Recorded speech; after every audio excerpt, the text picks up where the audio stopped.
It is my pleasure to announce the Lieutenant Governor of the State of New York, Antonio Delgado, the presiding officer of the Senate, who will preside at this joint session.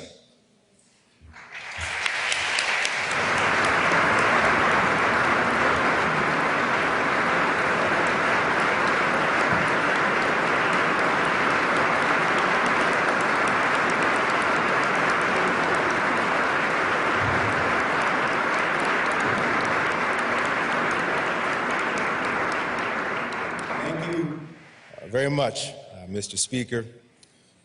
The joint session will come to order. I note the presence of Acting Chief Judge Anthony Cannataro and the esteemed jurist of the Court of Appeals, joined by Chief Administrative Judge Tomiko Amerker. Welcome.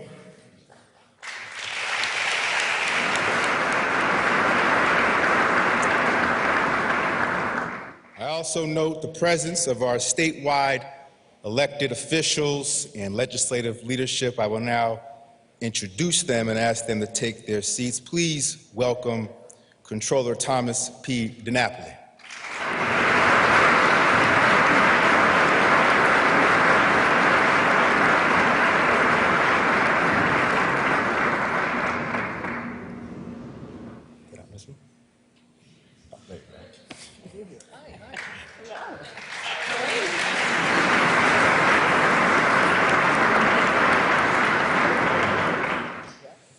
Please welcome Attorney General Letitia A. James.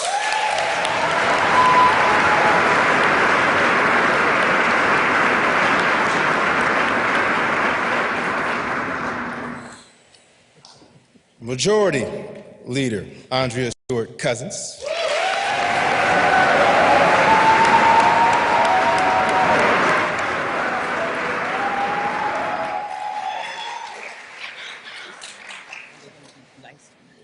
I would also like to note the presence of the distinguished members of the Governor's administration.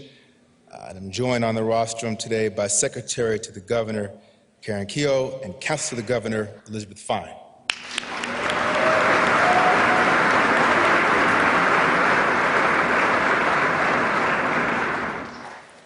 Please give a warm welcome to our mayors and county execs who have joined us in the chamber today.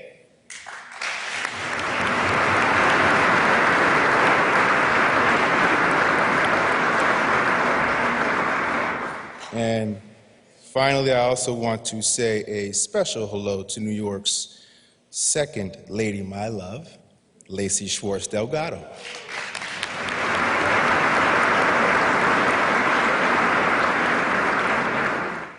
Please stand as we welcome the Color Guard of Honor.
It is my honor to welcome Reverend W. Franklin Richardson, pastor of the historic Grace Baptist Church in Mount Vernon, to bless this session.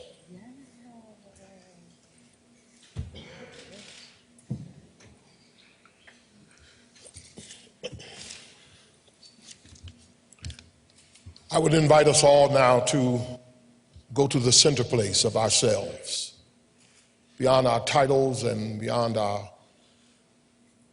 destinies, beyond our associations, but the center place of our humanity where all of us find common ground.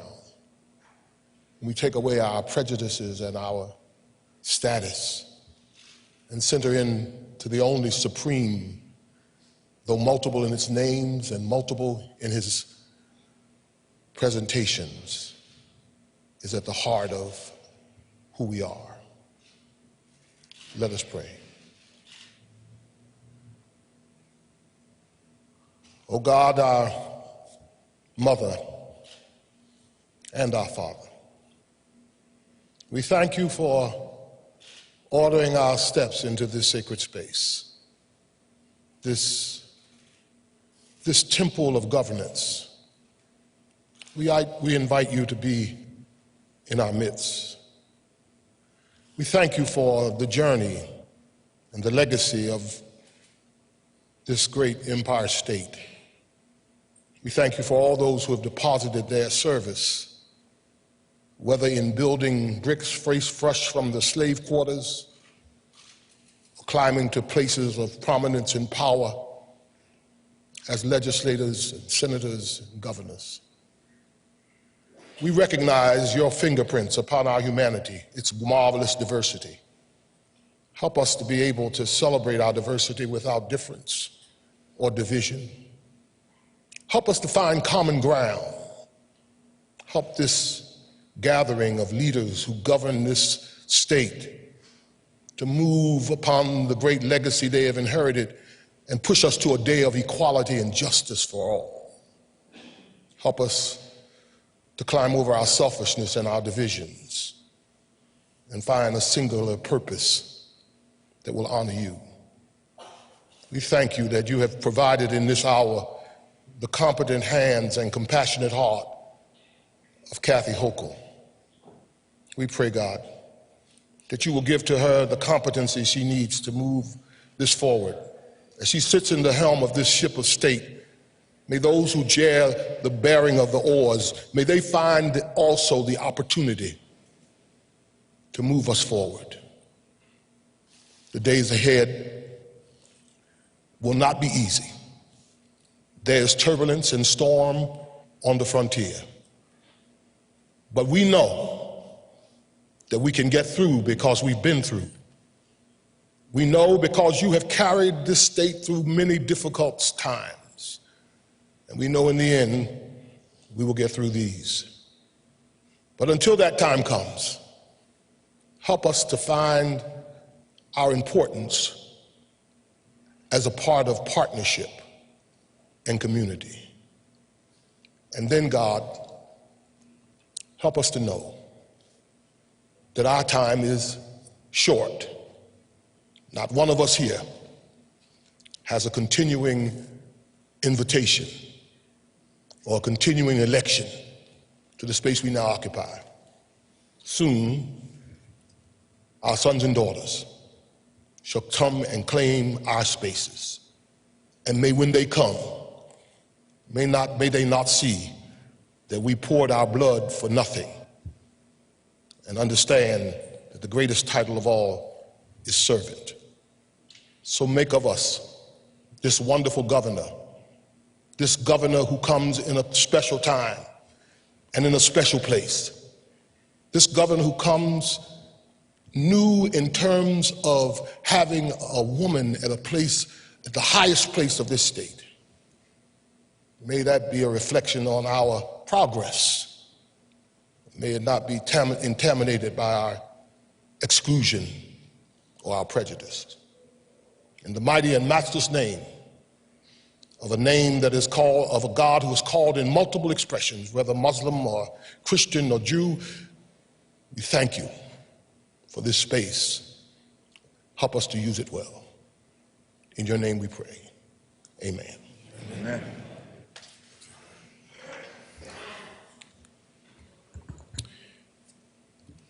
Now, let's please welcome Major General Denise Donald, first woman Assistant Adjutant General and first woman Commander of the New York Air National Guard, for the Pledge of Allegiance.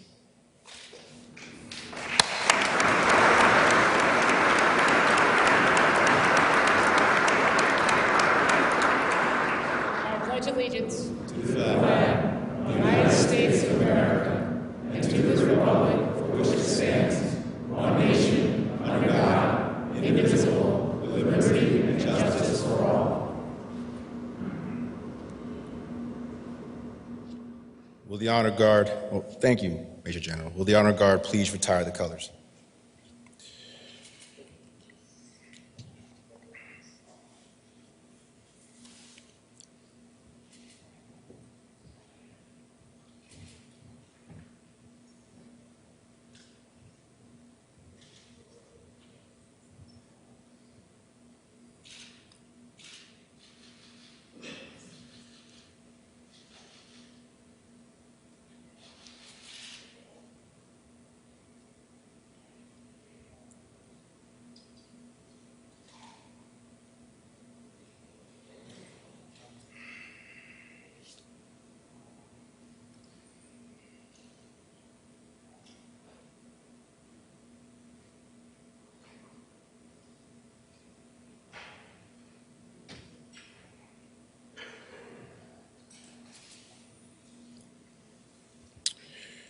Pursuant to a resolution duly adopted in each of the houses of the legislature, the Senate and the Assembly of the State of New York are met in joint session for the purpose of receiving the annual message to the legislature from the Governor of the State of New York. Ladies and gentlemen, I am proud and honored to present the 57th Governor of the State of New York, Kathy Hochul.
Thank you, first of all, to my incredible partner in government, our Lieutenant Governor, Antonio Delgado. Let's give him a round of applause.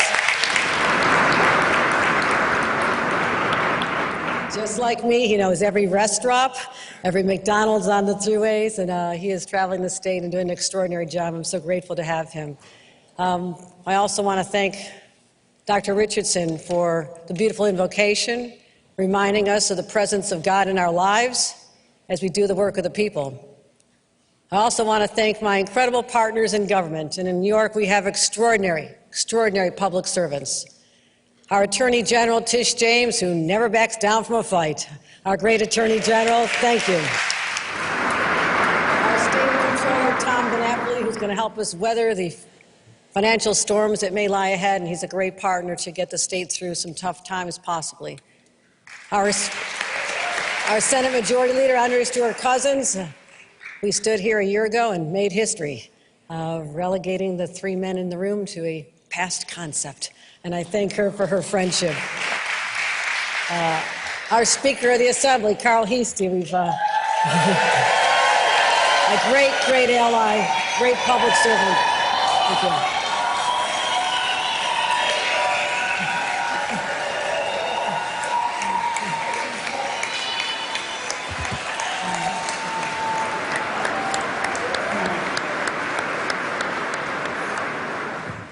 The Speaker is in the House. And to Majority Leader Assemblywoman Crystal Peoples-Stokes, who we served in government for many years together. Thank you.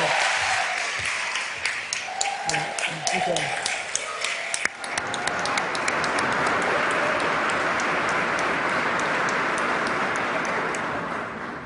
Our Minority Leader, Senator Robert Ort, I know your district well. It's part of my old turf. Looking forward to delivering to the people of New York. Senator Ort.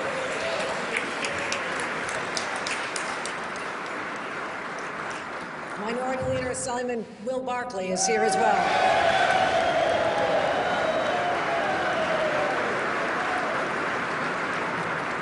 Judges from the Court of Appeals have joined us. I thank them for attending this opportunity to tell the world and our nation and our state who we are. Mayor Adams, we've worked together very closely, Mayor Adams, and we have more battles ahead, but fortunately not with each other, but against the challenges we face. And mayors and county executives from all across the state, I thank you for joining us. I also know we have one of the formers in the House, Governor David Patterson. You're called governor for the rest of your life.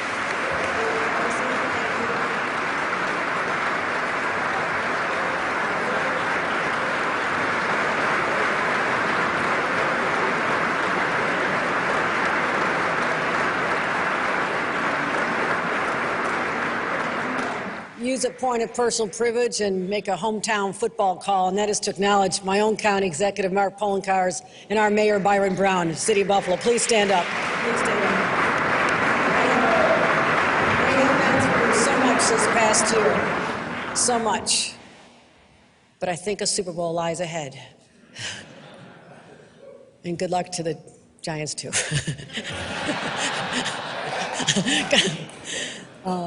And to my members of my cabinet, these are extraordinary. I want them to stand up, every member of my cabinet, because we have pushed you so hard. You have worked so tirelessly, and you are the team that I govern this state with, and I'm so grateful for all the work you do. Let's give a round of applause to the cabinet.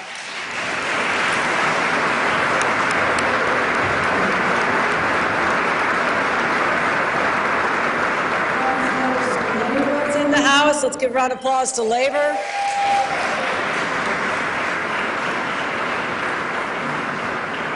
And many distinguished guests who've traveled here today. You know, my fellow elected officials, it's an honor to be back in this chamber and seeing you. 1 year ago, I stood here, gave the address. The speaker wasn't here. We had Crystal Peoples-Stokes up here. We had the leader. And we spoke to an empty audience. It was extraordinary how far we've come in this 1 year from that time when I literally had to address empty seats. But I did get a round of applause, not a lot that day, from my loyal staff in the back when I announced drinks to go. So they were very happy with that announcement. People across the state are happy with that announcement, but today I'm looking forward to an enthusiastic opportunity to tell you what we are all about. And today I speak not just directly to all of you, but to the people we have the privilege of serving. My fellow New Yorkers, after 3 very difficult and painful, tragic years, I'm proud to stand here and say that the state of our state is strong, but we have work to do. Last year, in the face of immense hardship and uncertainty, we endured. We proved to the world that when New York gets knocked down, we always get back up. And because of that, I'm optimistic about this upcoming year and about the future. Oh, we have some big challenges ahead, but I believe that the fight to do what is right is always worth pursuing.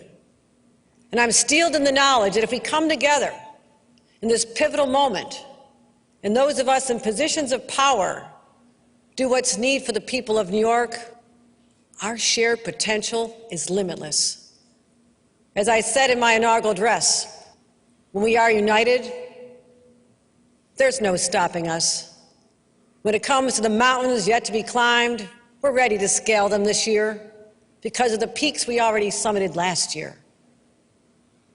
In 2022, working with our leadership and all of you, we made historic investments to strengthen and upgrade our infrastructure, build a world-class public transit system, create strong public education, confront climate change, fortify our healthcare system, help our small businesses recover from COVID, and spur economic development all across the state. We landed the largest investments in state history, $20 billion from IBM and $100 billion from Micron, creating 50,000 much-needed jobs in upstate New York.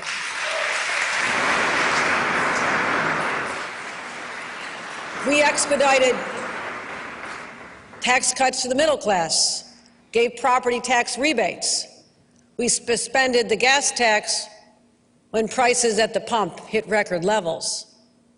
You've passed, and I've signed over 840 bills.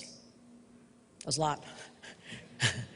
But in response also to tragedy and the spreading plague of gun violence, we strengthened our gun safety laws, which were already the strongest in the nation.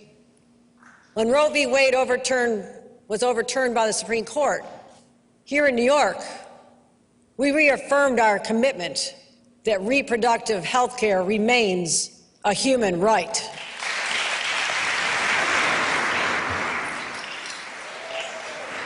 And though we had unprecedented revenues and we were flush with one-time federal aid, and that's thanks to our partners in Washington, starting with Majority Leader Chuck Schumer, our Senator Kirsten Gillibrand, and members of our delegation, we also knew on that bright sunny day a year ago that rainy days could be ahead. So we put money away. And looking back, that was clearly the right thing to do, because 1 year later, where we stand now, a majority of economists are predicting a recession. And that's one of the reasons it's clear to me why we will not be raising income taxes this year. And I thank the legislature for being partners when we addressed those challenges in 2022. When I was last here, I spoke at the New York Dream. For generations, people have come from all over the world in search of the American dream. I'm here today because that dream was realized by my family. And I want more New Yorkers to have access to the same opportunities that my family had. That's what public service is all about. The great Francis Perkins, FDR's labor secretary, once said, "A government should aim to give all the people under its jurisdiction the best possible life." That's it. That's the job. That's what we're here to do. And I cannot stand here and say we're done yet. Because even though we've set the table for what should be the most prosperous time in New York history, if New Yorkers don't feel safe in their communities, if they can't afford to buy a home or pay their rent, then the dream stays out of reach for them. And we're already seeing signs of outmigration that we can no longer ignore, something I know all too well from growing up in Western New York, at times when jobs were so hard to find. We cannot let that happen again. But the good news is, it does not have to be that way. What I'll discuss today is a broad overview of key policies that will make New York more affordable, more livable, and safer. So let me tell you just how we plan to do that. My number one priority has always been and always will be keeping New Yorkers safe. And a day has not gone by where I've not been laser focused on this objective. Oh, the pandemic caused so much havoc in our state, in our country, in society, and it had a profound effect on public safety. You know, that pervasive unease that wormed its way into our day-to-day lives, the social isolation, the economic distress, led to a nationwide rise in gun crimes and violence that we're still combating. And to respond, what we saw right here in New York, we had to develop new strategies and invest in new programs and strengthen our gun violence prevention laws, passing even stronger ones and closing loopholes, like banning ghost guns. And I want to thank our Attorney General for her work on making sure that the red flag laws are executed. We expanded bail eligibility for gun crimes. We had tougher prosecutions of gun trafficking. As I mentioned, the red flag laws. We had over 5,000 extreme risk orders of protection, astronomically higher than before. You know what that meant? 5,000 people who should not have had a gun because they could have done harm somewhere else were prevented. And that kept innocent people from being hurt. Those are the strategies that are working. We also, after the massacre in my hometown, we raised the age to 21 to buy a semi-automatic weapon, just common sense. We launched the first in the nation, 9 states, first time in history, 9 states working on gun trafficking and gun interdiction. That effort took over 10,000 illegal guns off our streets. We tripled our investments in gun violence disruption programs on the street, connecting people where they are, and we've collaborated with local governments like never before. From putting more cops on the subways, working with the mayor, to working to bring down barriers in places like Rochester and Syracuse. So stakeholders are finally working together, and our efforts are starting to pay off. Last year, we saw a double-digit decrease in both homicides and shootings, but we're still far from pre-pandemic levels, so our work is not done. And there has been no aspect around the discussion of public safety more controversial than bail reform. And as with so much in politics today, the conversation quickly turns to a debate between 2 opposing camps with no common ground. But I believe there are several things we can agree upon. First, that the size of someone's bank account should not determine whether or not they sit in jail or go home, even before they've been convicted of a crime. That was the goal of bail reform. It was a righteous one, and I stand by it. Second, bail reform is not the primary driver of a national gun wave or crime wave. It was created by a convergence of factors, including the pandemic, all across the nation. But also, I would say we can agree that the bail reform law as written leaves room for improvement. And as leaders, we cannot ignore that. When we hear so often from New Yorkers that their top concern is crime, and so do my partners in government, in the legislature, let's start with this base of shared understanding and have a thoughtful conversation. Not this, but this. And talk about what we can do during the budget process and make improvements to that law. Of course, we know that that won't automatically bring down crime rates. We don't expect that. We also have to make sure the law is clear for our judges and what their rights are and what their expectations are. But at the same time, we're going to continue making record investments in areas where it affects the outcomes: education, housing, mental health. All of these go towards stabilizing communities and addressing historic inequities. Those investments must continue. And I'm also proposing the largest investment ever in the state's gun-involved violence elimination initiative, known as GIVE. It saves lives. It saves lives in the communities hardest hit by gun violence. To simply put it, we're working on investing in what we know works. Shootings in Buffalo are down 32%. Mayor Brown, you know this.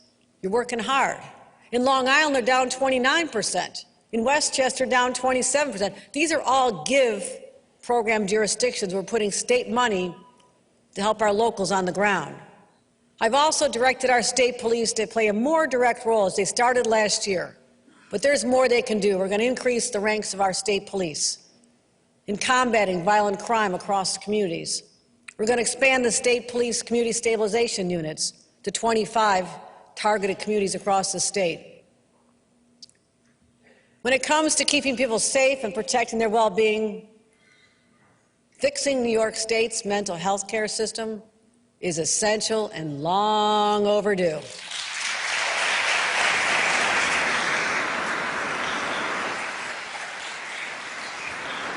Even before COVID, the rates of mental illness had been on the rise. But since the pandemic, more than 1 in 3 New Yorkers have either sought mental health care or know someone who has. That's staggering. And the fact that too many can't get it. The barriers just seem endless. No appointments close to home. Insurance won't cover the care. Long waits for psychiatric beds in hospitals. What happens? People suffer in silence. Illness grows when it's not treated.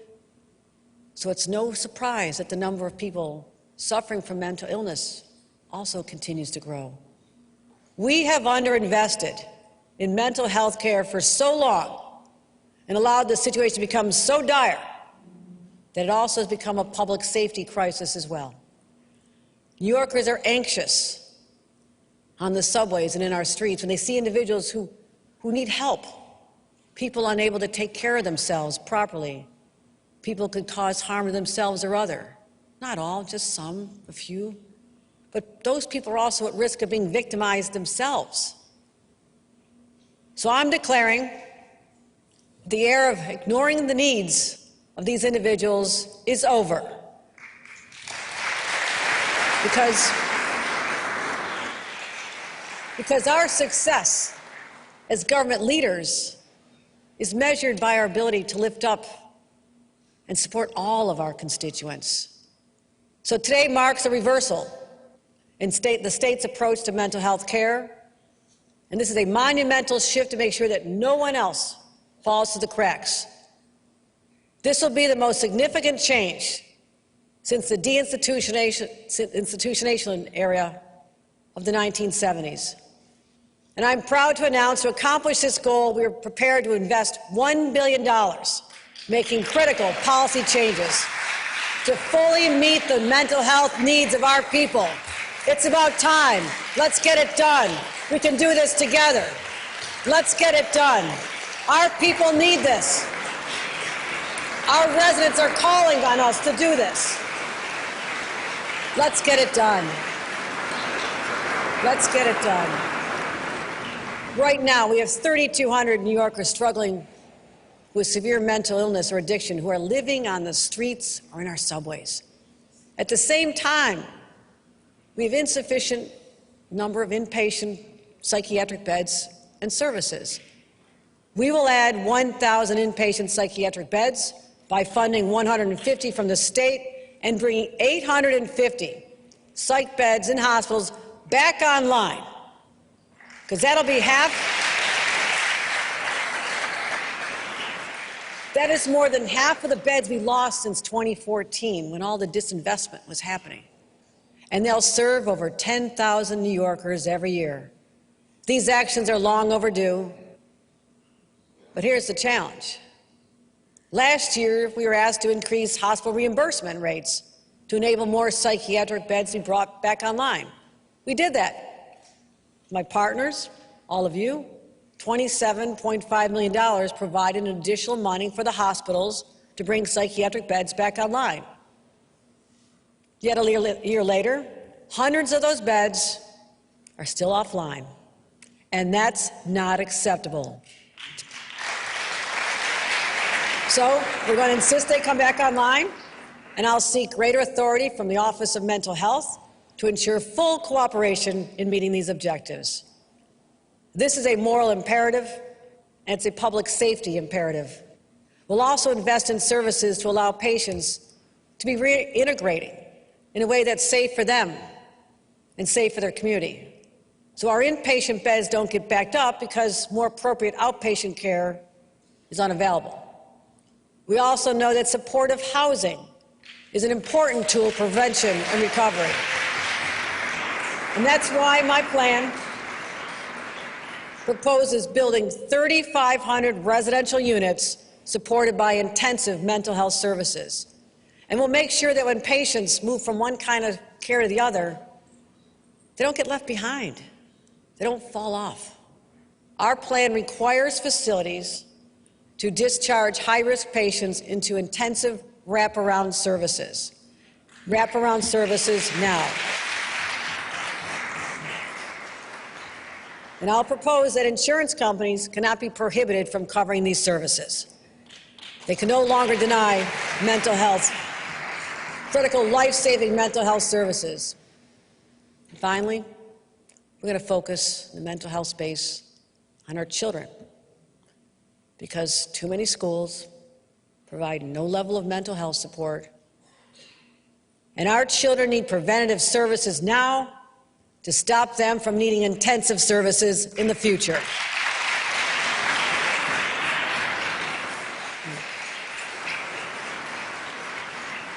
We aim to meet this unmet need and reduce it by half over the next 5 years. We've got to get this done. And while we're talking, whether we're talking about a child with behavioral challenges or an adult suffering from severe depression, no one should go without a screening or a doctor's appointment or counseling. And cost should never, ever be a barrier. And that includes those suffering from addiction, especially those struggling with opioids. There's too many families, including my own, who've endured the loss of a loved one. That's why we'll do more, working with our federal and local partners to stop the flow of illicit drugs into our communities, address the new deadly additives like xylazine. We'll send resources to communities that are trying hard to shut down the flow of fentanyl into our streets.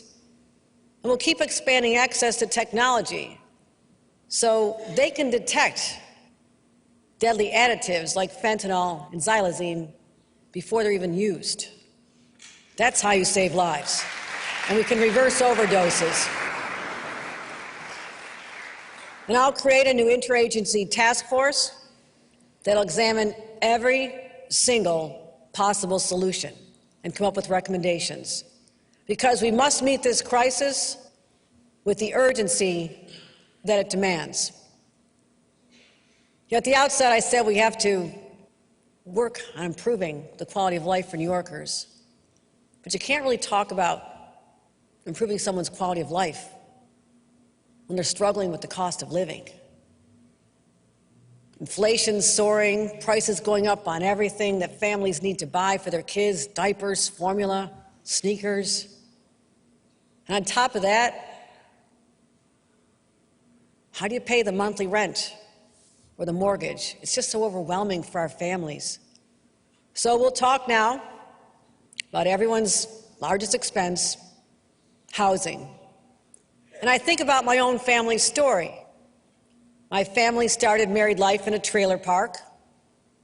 On my dad's salary, they eventually moved to an upstairs flat, tiny, but held a few of their kids. They had a few more kids. And they eventually moved to a tiny Cape Cod. But as we grew older and my dad changed jobs, I watched my parents' success unfold to the progression of homes they could afford. And they also knew how important housing was. They raised us to fight for change. My parents were activists back in the 60s, a lot of marches, a lot of protests. And they volunteered for an organization called Housing Opportunities Made Equal, which had just started back then. And I assure you that where I lived, it was a very controversial thing to do. But my parents said everybody has the right to live where they want. And they understood for a society to reach its full potential, equal access to housing is a must. Because when there's not sufficient housing, people at all income levels struggle. And if things get bad, they leave. They search for opportunities elsewhere. Over the last decade, New York State has created 1.2 million jobs. That's great. But only built 400,000 houses. Many forces led to this state of affairs, but front and center are local land use policies that are the most restrictive in the nation. Through zoning, and local communities are able to hold enormous power to block growth. Between full bans on multifamily housing and onerous zoning and approval processes, they make it difficult, almost impossible, to build new homes. Think about that. People want to live here. They have jobs here. Because of local decisions to limit growth, they cannot. Local governments can and should make a difference. I spent 14 years in local government. Many of you came through that route as well. And our community had a citizen-driven master plan that allowed for targeted housing and economic growth while preserving green space. So I know this can be done, but it hasn't been. Between 2010 and 2018, Nassau, Suffolk, Westchester, Putnam counties each granted fewer housing permits per capita than virtually all the suburban counties in Massachusetts, Connecticut, Southern California, New Jersey, Pennsylvania, Northern Virginia. When it comes to New York City, other metro areas are creating housing at 2 to 4 times the rate that we are. Boston rate is almost double. Washington, D.C., triple. Seattle, 4 times. So with less supply, demand drives up prices, and who gets squeezed? Young families starting out, middle-income families looking to move up, low-income families. People can't even get the starter home anymore. That's why, since becoming governor, housing has been front and center of my agenda. The budget that we worked on together, we passed it.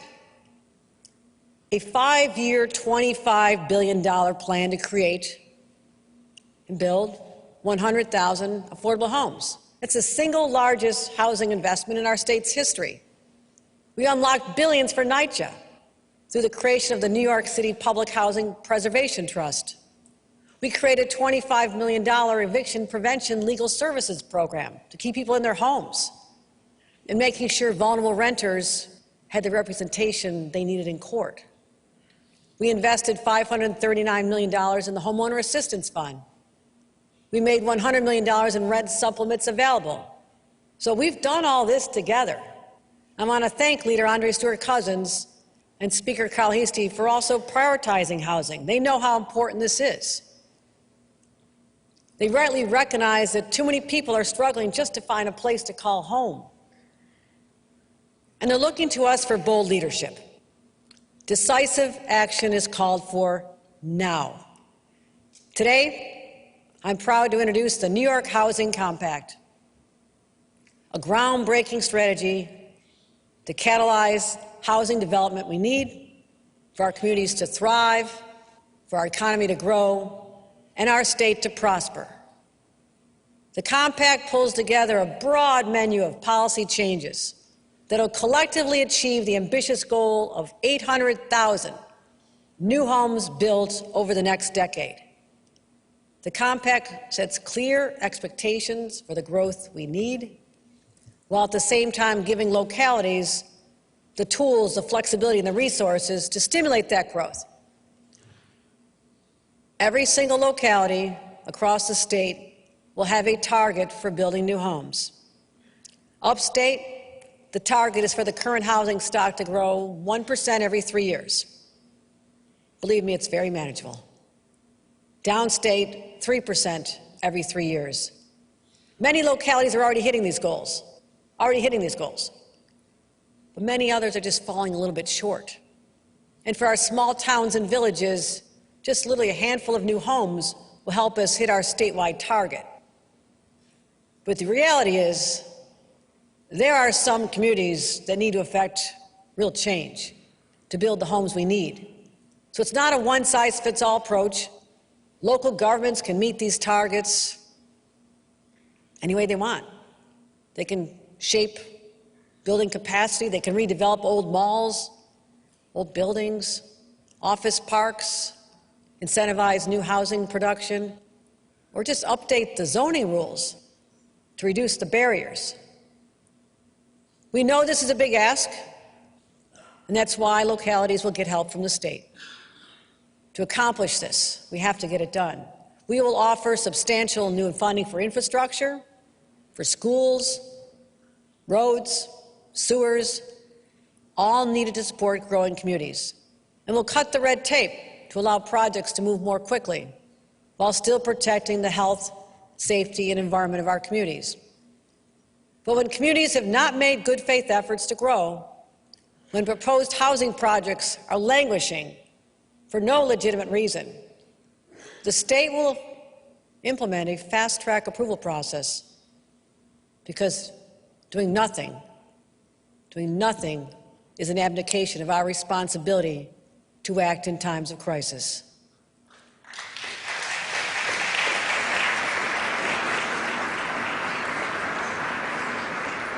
The Housing Compact is also laser-focused on transit-oriented development.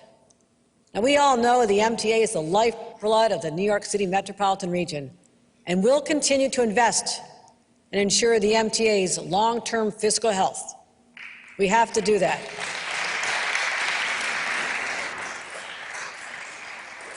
And our investments in our world-class commuter lines have connected more people to jobs and created vibrant downtowns. And that's why it makes so much sense to build new housing in those same areas. That's what happens in cities across the globe. So as part of my compact, any municipality with a train station will rezone the area within a half a mile to allow for the creation of new housing within the next 3 years. Finally, we cannot meet the demand for housing without an incentive program like we have with 421A in New York City. Without it, developers are only building condominiums or build elsewhere, which is absolutely not the result we need to meet our housing goals.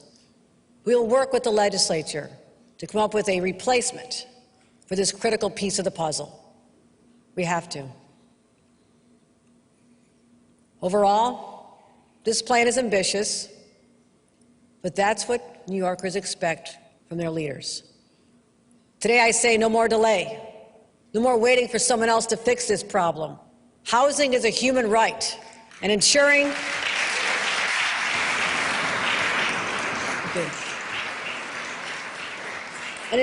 enough housing is built is how we protect that right.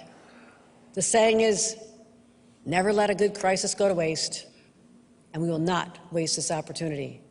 We just need everyone and every community to do their part, so people who want to live here can, and they can afford it. Solving our housing crisis would be a huge step forward in making our state more affordable. But it has to be part of a yet broader approach. Homeowners and renters worry about paying their energy bills because rates are at record highs, driven by geopolitical forces outside our control, but hitting our wallets right here at home. And this winter, we're facing energy costs 20 to 30% higher than just last year. And that forces so many low-income families and other families to say, do I keep the thermostat up to put food on the table? What a horrible choice. It doesn't have to be that way. It doesn't help that New York State has the oldest houses in America. Some of the oldest, for sure. They're less insulated, they're harder to heat, and have higher greenhouse emissions. In fact, buildings are the largest source of greenhouse emissions in our state, accounting for 1/3 of our greenhouse gas output. It also stresses the pollution, causes asthma, and endangers our kids. So today I'm proposing another series of proposals to insulate our most vulnerable households from exorbitant energy costs and to clear the path for a more sustainable future.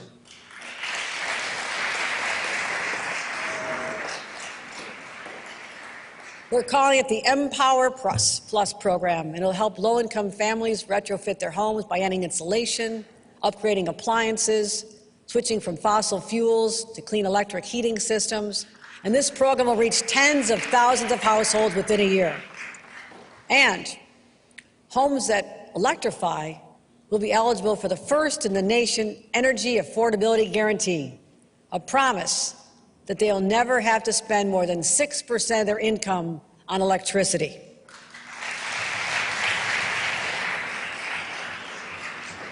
We also want to reduce the overall burden on our residents struggling with high electric bills, so we're providing at least $165 million in relief for over 800,000 New Yorkers. We know that long-term sustainability for our wallets and for our planet comes from weaning ourselves from fossil fuels.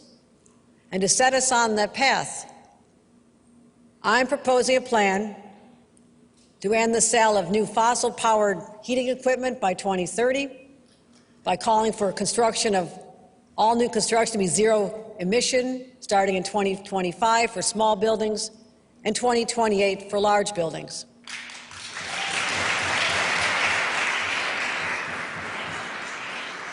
And we're taking these steps now because climate change remains the greatest threat to our planet, but also to our children and our grandchildren. In 2019, this legislature instituted aggressive mandates and deadlines for reducing emissions. And now we're executing on that plan. Of course, we must do it thoughtfully, in a way that prioritizes affordability, protects those already struggling to get by, and corrects the environmental injustices of the past. And with this in mind, we're pursuing a nation-leading cap and invest program to cap greenhouse emissions, invest in clean energy, and prioritize the health and economic well-being of our families.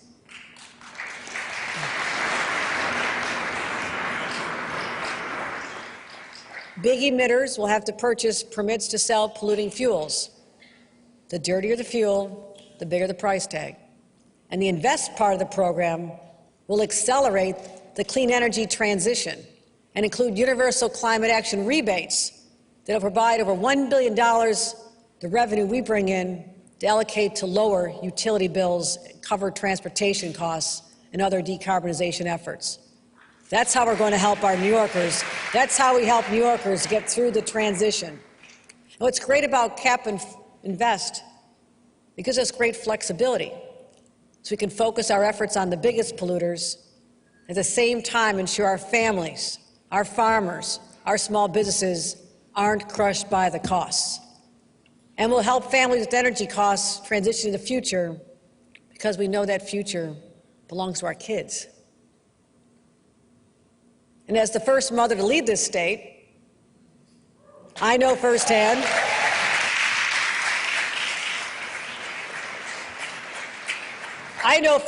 what the lack of affordable child care can do to a family. But as a governor, I also know the impact on our state's economy. More than 35 years ago, when I was a young staffer working for Senator Daniel Patrick Moynihan, I loved my job. But there were no affordable child care options available to my family. So I put my career on hold, raised a family, and so often we know it's the moms, in particular, who are forced to make these decisions. And with that experience, I was so proud we worked together last year to announce $7 billion over 4 years to focus on affordable child care in our budget. We worked together to get it done. And thank you. Thank you. We brought down out-of-pocket costs for more families. We expanded care in areas that were severely lacking. You know what the problem is? Too many families just aren't accessing the resources that are available. Believe it or not, only 10% of families who are eligible for child care assistance are actually enrolled. Now, it may be that it's the legacy of a system that was, by design, difficult to navigate. That has to change. Our plan will streamline and centralize the child care application process. We'll also expand more access to vulnerable families.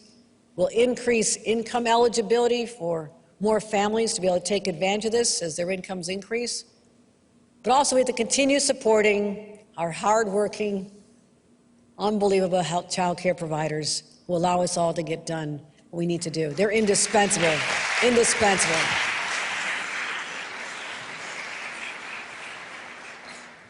Now we talk about affordability, talked about it a lot today. But if we really want to continue to tackle the affordability crisis head on, we must recognize that the low-wage workers that we represent across this state, rural, suburban, urban, they're all over, they've been the hardest hit by inflation. The average cost of goods and energy for low-income households jumped over 13% over 2 years, and they were barely making it before. This pushes our families already on the margins to the breaking point. So as a matter of fairness, social justice, I'm proposing a plan to peg the minimum wage to inflation. If cost goes up, so will wages. So will wages. Thank you. Thank you. Our families deserve this. Thank you.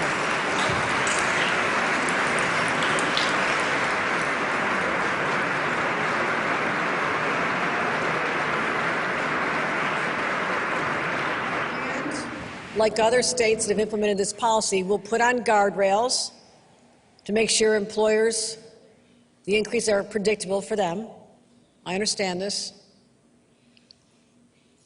We also need to have flexibility in the event of a recession. But this important change will give over 900,000 minimum wage workers a lifeline. And these workers are most likely to be women. Many times, moms. The struggles are so great. And they're more likely to be people of color, earning the lowest wages in our state. By putting more money back in their pockets, it helps our economy overall, because it goes back into local businesses and services when they go to the stores. It's how you keep things going. These initiatives and policies, investments and new approaches are just the tip of the iceberg. But I've kept you long enough. What you've heard from me today are just some of my top priorities as we improve the lives of New Yorkers. But this is no way an exhaustive list. In fact, I know most of you cannot wait to read the 275-page book containing 147 thoughtful policy proposals. Thank you, Michael Asher, and my dream team and my entire cabinet for helping make that happen.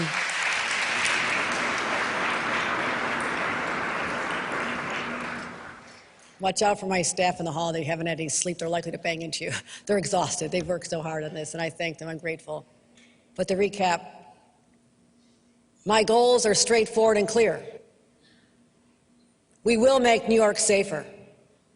We will make New York more affordable. We will create more jobs and opportunities for the New Yorkers of today and the New Yorkers of tomorrow. We'll open up the doors to more people and communities, especially those who have been historically blocked from equal chances at success. And as other states slide backwards when it comes to protecting basic fundamental rights, we will continue to enshrine and protect those rights every single day. and will continue to be nation leading. The task ahead of us may sound daunting. The stakes could not be higher. But I'm fortunate to live in a home once occupied by one of our great leaders and thinkers named Roosevelt. Eleanor Roosevelt once said,